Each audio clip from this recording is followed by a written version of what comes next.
रुड़की आयकर विभाग कार्यालय के सामने कांग्रेस के महानगर अध्यक्ष राजेंद्र चौधरी और पिरान क्लियर विधायक हाजी फुरकान सहित कांग्रेस के कार्यकर्ताओं ने धरना देते हुए भाजपा सरकार के खिलाफ नारेबाजी की। अखिल भारतीय कांग्रेस पार्टी की राष्ट्रीय नेता सोनिया गांधी, राहुल गांधी और कांग्रेस पार्टी के वरिष्ठ नेताओं के खिलाफ नेशनल हेराल्ड मामले में आरोप पत्र दाखिल किए जाने के विरोध में कांग्रेसियों द्वारा आयकर विभाग का घेराव किया गया। पिरान क्लियर विधायक फुरकान अहमद ने कहा कि सरकार अपनी नाकामियों को छिपाने के लिए उल्टे सीधे हथकंडे अपना रही है। उन्होंने कहा कि सरकार जिस प्रकार से ईडी और सीबीआई का इस्तेमाल कर रही है वह ठीक नहीं है। कांग्रेस इसके खिलाफ मजबूती से अपनी लड़ाई लड़ेगी। महानगर कांग्रेस अध्यक्ष एडवोकेट चौधरी राजेंद्र सिंह ने कहा कि विपक्ष को कमजोर करने के लिए सरकार ईडी का दुरुपयोग कर रही है। उन्होंने कहा कि भाजपा कांग्रेस पार्टी के नेताओं पर झूठे आरोप लगाकर उनके खिलाफ कार्रवाई करवाने का काम करती है। साथ ही अडानी और अंबानी जैसे उद्योगपति को लाभ पहुंचाने का काम कर रही है। उन्होंने कहा कि राहुल गांधी लगातार देश की जनता की आवाज़ संसद में उठाने का काम कर रहे हैं। सरकार उनकी आवाज़ को दबाना चाहती है, लेकिन कांग्रेस किसी भी कीमत पर सरकार की मंशा पूरी नहीं होने देगी। कांग्रेस का एक एक कार्यकर्ता मजबूती के साथ इस लड़ाई को लड़ेगा। भाजपा के वरिष्ठ नेता हैं जिन्होंने भाजपा के भ्रष्टाचार पर भी बहुत सारे सवाल उठाए। सुब्रमण्यम स्वामी उन्होंने कोई शिकायत करी, एक ऐसी शिकायत जिसमें राष्ट्रीय अखबार हमारा जो नेशनल हेराल्ड है, जिसने इस देश की आज़ादी में महत्वपूर्ण भूमिका अदा करी, उस पर 100 करोड़ रुपए का कर्ज था।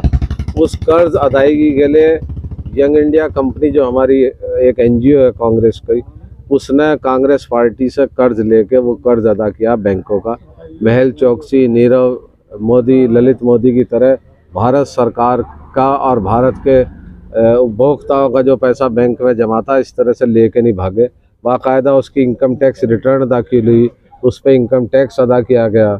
ऐसे झूठे मामले में ईडी ने एक जो है अपनी पटकथा लिख के हमारी राष्ट्रीय अध्यक्ष रही पूर्व श्रीमती सोनिया गांधी और हमारे नेता विपक्ष राहुल गांधी जी को फंसाने का काम किया, ताकि उनकी सदस्यता चली जाए, ताकि संसद में राहुल गांधी जो गरीब की, दलित की, पिछड़े की, युवा की, नौजवान की, बेरोजगार की आवाज़ उठा रहे थे, उस आवाज़ को दबाया जा सके, ताकि विपक्ष की आवाज़ को कुचला जा सके।